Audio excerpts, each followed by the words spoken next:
Welcome to Pro Basketball Today, Episode 5. Today's date, November 24th.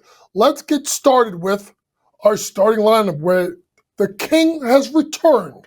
LeBron James kicked off his 21st season in the NBA over the last week in 2 games versus the Utah Jazz. And the 2 games in which the Lakers both won. LeBron James played effective basketball. First game in a 140-126 win. Had 11 points, 12 rebounds, 12 assists, 3 rebounds, and a steal. And then in game number 2 versus Utah, 8 of 18 from the floor, 17 points, 8 assists, 6 rebounds, 1 steal. Both games playing in under 35 minutes. And I think when you look at LeBron, the first thing you're going to look at for me is the assists. Because of Luka. Because of the ascension of Austin Reeves, and honestly, I don't know if it's a rebirth, but we'll get into more about Deandre Ayton. I don't think LeBron has to go in now and get you, 25, 30 points a game to be effective. I think he can be more effective if he's getting you around, honestly, 17 to 20 points. But if he can give you 7, 8 assists, rebounds, and leadership, that's what's going to be important. And if you really look at this Lakers team has got off to a good start, losing Luka for a little bit, not having LeBron. The Lakers right now are sitting in second place in the Western Conference with a record of 12-4, tied with the Denver Nuggets, and the team has won 8 out of their last 10 games. So getting LeBron back in this fashion is what they need. The question is, can they get the perimeter scoring and shooting from the others, and can they get LeBron to stay healthy and keep that in that 28 to 32 minute mark at which JJ Redick can save LeBron for the playoffs. But LeBron is back and looks really, really good in the way how JJ Redick and the Lakers used him. Let's move on to the team on the other side of town that's not playing well, and that's the Clippers. But the Clippers did get good news as Kawhi Leonard has returned to the lineup. Kawhi Leonard, in 7 games this year, is scoring about 24 points per game, 50% from the floor, 42.5% from 3, 5.3 rebounds, and 3.3 assists. And you got to remember, this is a team right now that has literally, they're decimated by injuries. Derrick Jones Jr. out for his foreseeable future, right? Bradley Beal out for the year. And we'll get to Chris Paul in a second, but this team is thoroughly underachieved. So they need Kawhi to step up and play the level of Kawhi Leonard. Now, we'll talk about James Harden, who had a great game over the weekend. But this Clippers team is sitting at 5-12, 2-8 in their last 10 games. And all of a sudden, the team that I was really high on is not playing well. How do they fix it? Well, Kawhi's got to be healthy.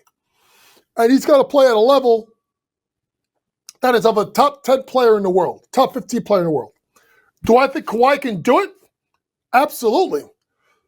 The question is, have they dug themselves too far of a hole? You got to think about the fact that at 5-12, if you just look at the 6th spot, which is Phoenix, they're 11-6. So they're already, 5 games out of the loss column in regards to just 6th place. Sure, they can make it up, but they got to start playing better. And that's going to start with Kawhi Leonard, who is back now from injury. Let's move on to a team struggling in the Eastern Conference. Another team that I was really high on, and that's the Memphis Grizzlies. And there's reports that came out last week that amid a 4-11 start, Hornets star Lamelo Ball has grown increasingly frustrated with the organization and is open to a trade. This is according to Kelly Iko of Yahoo Sports. Now, Lamelo Ball did deny all rumors that was going to take place, and he loves being in Charlotte. Here is the issue. I don't know if he has a choice. At 4-13, only the Nets, Pacers, and Wizards have worse records. They're 4 games away from 11th place in the loss column and 5 out of 10th. Don't even try and get me with New York at the 6th spot because there's 7 games out of the loss column. Charles Lee's in his 2nd year, and I think Charles Lee's going to be a damn good coach. So who's getting moved? You're not moving Colin Knippel, who right now could be the rookie of the year if the season ended today. You're not moving Brandon Miller, because I think he's done a great job in regards to his ascension, and his contract is reasonable. So it comes down to Miles Bridges or Lamelo Ball gets moved if you want to kind of start this over. And it's probably going to be LaMelo, because LaMelo's a better player. LaMelo has better trade value. And also remember that Miles Bridges did get in trouble and has been suspended for the NBA for 30 games a couple of years ago in regards to a court case. So because of that, LaMelo could get moved. So whether LaMelo asked to be traded or has not, I don't think they have a choice. They have to move on from him at some point to restart this clock. Like I said, you're not firing Charles Lee. You're not trading Knippel or Brandon Miller. It's LaMelo or Bridges. I think it's going to be LaMelo. Look for fireworks to continue in Charlotte if they don't turn it around and turn it around quickly. Let's get to the injury front, because there's two big-time power forwards. You could argue maybe the two best power forwards in the NBA are both sidelined injury. Let's start with Paolo Banchero. Paolo's got a left groin strain. They don't know how long he's going to be out for.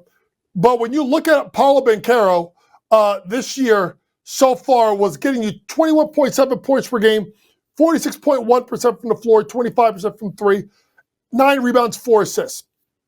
Now, the shooting splits aren't there. And I think Orlando's kind of struggled a little bit to kind of start the season, but they're kind of gotten going, winning 7 out of the last 10. So they may take their time with this. Remember that ab injury last year with Paolo. Take your time, really lean on Franz Wagner, who's been really, really good as of late. Lean on him to lead the defense. Obviously, Jalen Suggs is back. You have Desmond Bane. You have Wendell Carter Jr. Have those guys hold down the fort for a team in the Orlando Magic that right now sits in third place in the Southeast Division, 4 games behind in the loss column of the Miami Heat. Actually, 2 games. Let's get to Giannis, because I think Giannis is the bigger deal.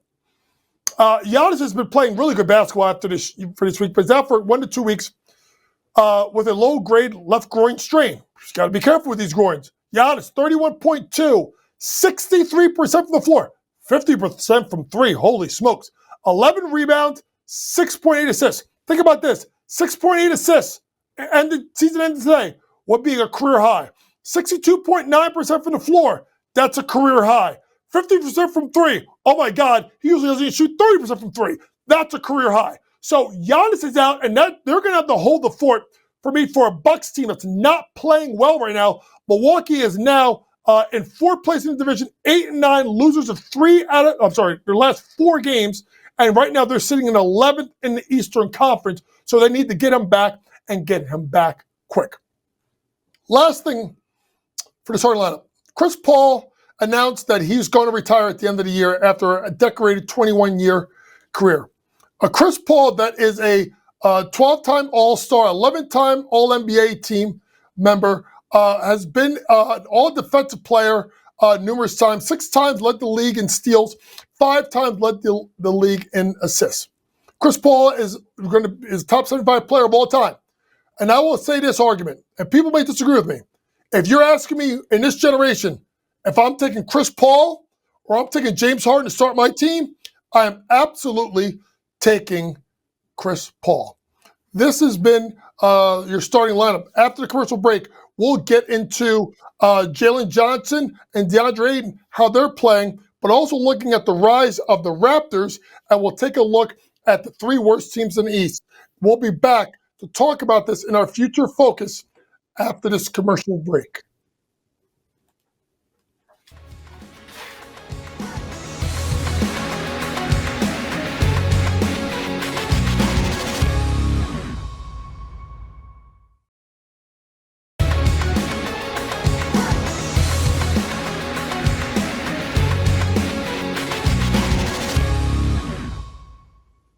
Welcome back to Pro Basketball Today, episode 5. And it's time to get into our future focus. And let's start our focus with the continued ascension of Jalen Johnson. Jalen Johnson had a fantastic season last year. To me, he's outdid himself this year. Jalen Johnson in 16 games shooting at 56.2% from the floor, 42% from three, getting you at 22.4 points, 9.6 rebounds, and 7 assists per game. Just think about the 22.4 points per game would be a career high, 56% from the floor, career high, 41.2% from three would be a career high by 7 percentage points. The rebounding is right about where he was last year at 10, but the number to look at is the assists. Jalen Johnson is getting you 7 assists per game, and just to think about it, even last year, he got you 5. So what is happening? Well, Trae Young's out of the lineup, and Jalen Johnson, over his last, I think, 7 or 8 games, has gotten you at least 7 assists in those matchups, and he's got 11 assists in his last matchup, which took place last night versus the Hornets. So the ball is in his hands more. And even Dyson Daniels' usage rate dropped a little bit, but Jalen's has been up since the injury. But if you look at what's going on in Atlanta, this is why this team is in second place in the Southeast Division. It's because of the sum of their parts. But no someone's been better, than Jalen Johnson. So to me, Jalen Johnson is playing himself, honestly, folks, into an all-star. Jalen Johnson is playing himself into possibly someone you talk about in the future as an all-NBA player and a cornerstone player. And I repeat what I said last week. If this team in Atlanta continues to win without Trae Young, I really think at some point you need to look on moving on from Trae and getting a lot in return, particularly if Jalen Johnson is giving you what he's giving you. Speaking of giving, I'm back. I am back. I am back on the Deandre Ayton fan club.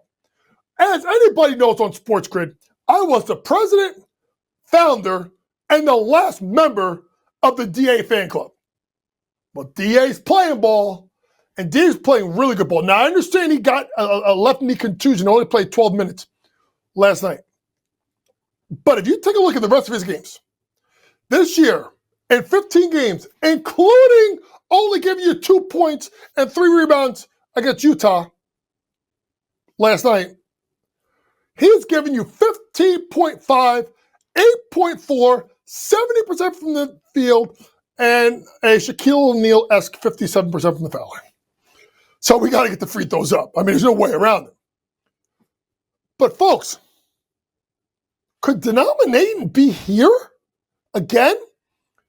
I always thought that Deandre Ayton was a guy that was capable of being an 18-10, 20-10 guy.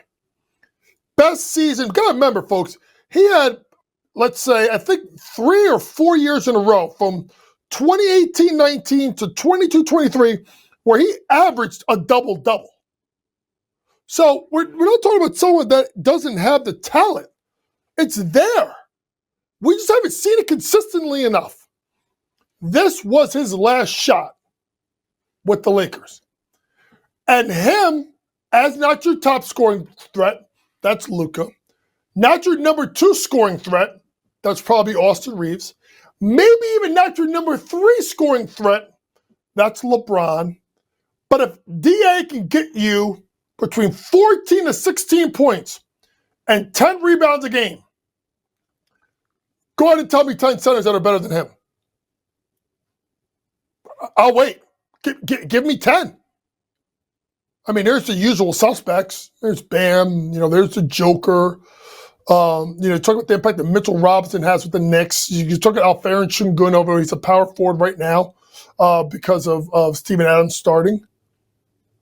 But he ain't outside the top 10. So denominating is denominating. The key thing is he going to miss time with that left knee injury because he's been playing really good basketball. Speaking of playing great basketball, I mean, we the North, we are back.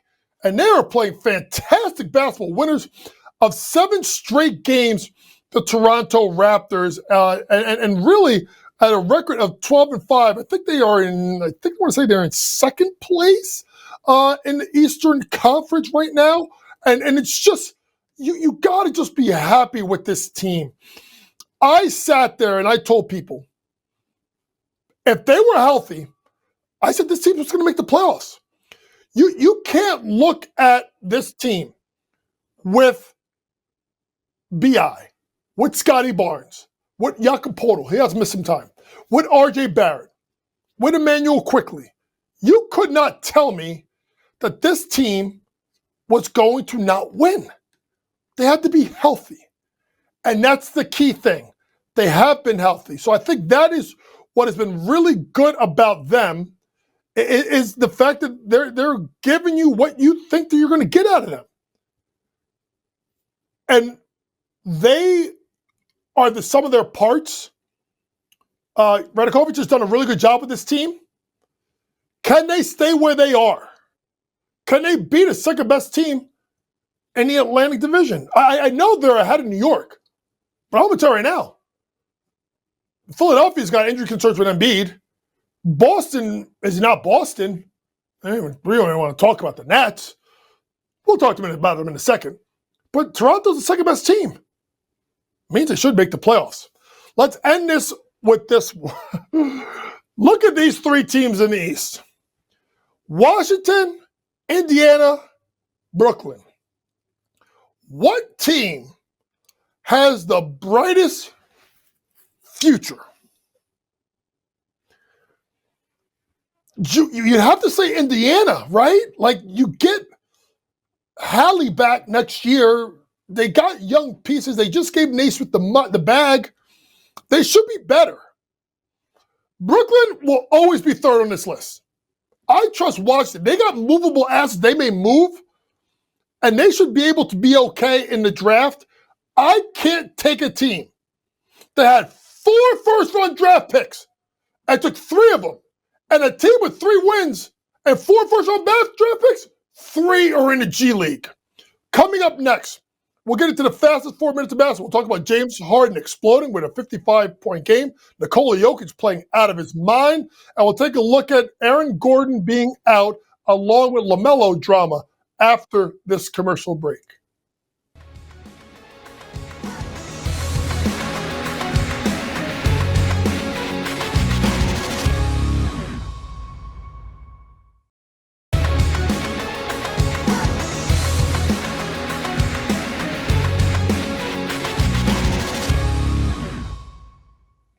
Welcome back to Pro Basketball Today, and it's time to get into the fastest 4 minutes of basketball talk, and that's your Final Four. And let's lead off with James Harden.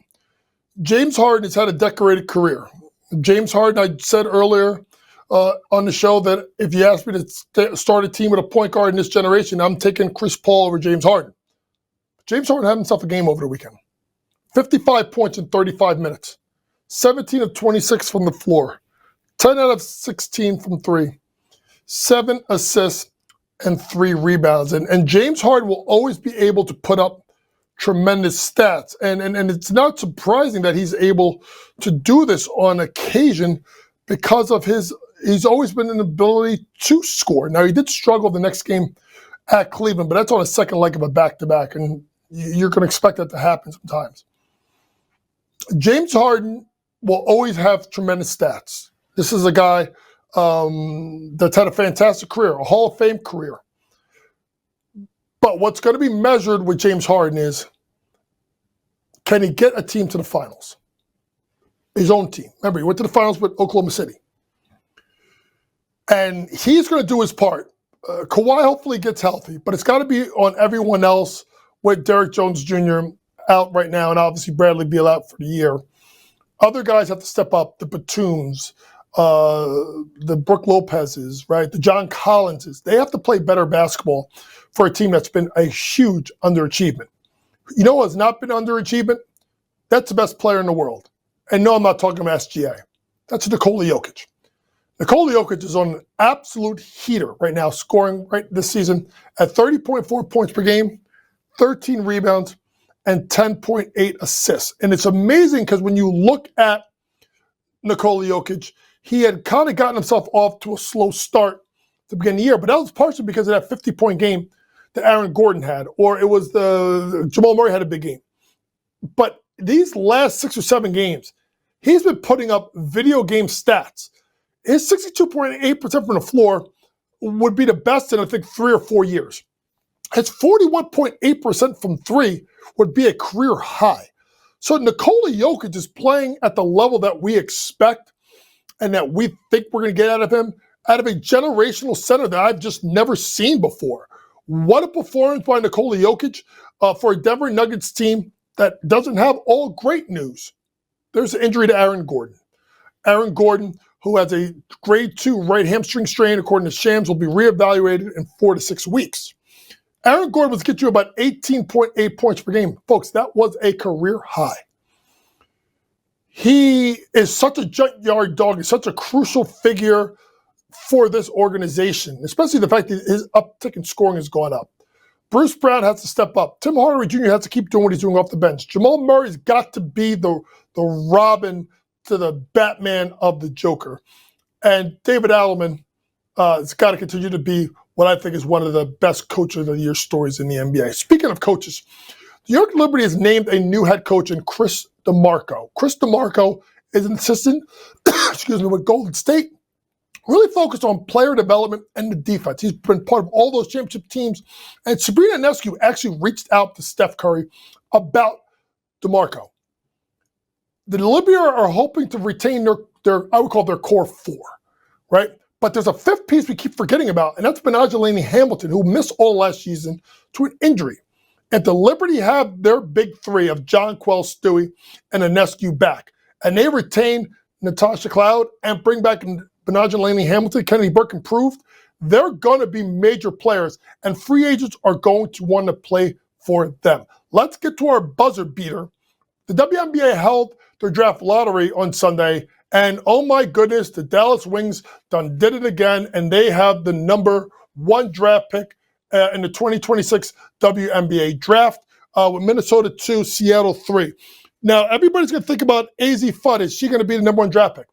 We will find out who runs the Wings organization. Is it Kurt Miller or is it Paige Beckers? If Paige makes a call, she may go with AZ Fudd. But the play is our fam. You don't know about our fam? Go look her up on social media. Go look at YouTube. 19-year-old from Spain, 6'6", block shots, runs the floor, rebounds, post up, inside, outside, pop the corn, serve the beer, and it can clean up the mess when you're done eating your meal. This lady is absolutely fantastic. Now, when you look at this also, number 2 pick with Minnesota, remember, they got the number 2 pick. I would then look for Olivia Miles to go 2 because that gives them a point guard. Seattle at 3 probably goes with AZ to play her in the backcourt with Skylar Diggins. This has been Pro Basketball Today, Episode 5. For all things sports, download that Sports Grid app. Pre-game, in-game, post-game, props, predictions, and more from the very best in the sports gambling industry. For my producer, Matty George, who always does a fantastic job, thanks for always listening. And please remember, it's smarter to be on Sports Grid. Good night.